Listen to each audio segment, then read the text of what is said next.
Lahat tayo gusto natin. Meron tayong sariling mga pag-aari. Ayaw natin na naghihiram. Subalit ang katotohanan, ang lahat sa ating buhay ay hiram. Ang ating buhay, ang ating pagkukulan, ang ating posisyon, ang ating talino, ang lahat ng ito ay ipinapahiram lamang sa atin. May panahon na ito ay kukunin, ito ay ibabalik, masaya natin na ibinabalik sa kanya.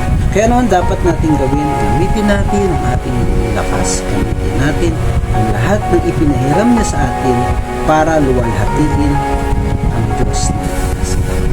Gamitin natin ang lahat na meron tayo, lahat ng ating pag-aari, maging bahay, lahat ng ito, maging ating posisyon o katungkulan, lahat ng ito ay pahiram lamang ng Diyos sa atin.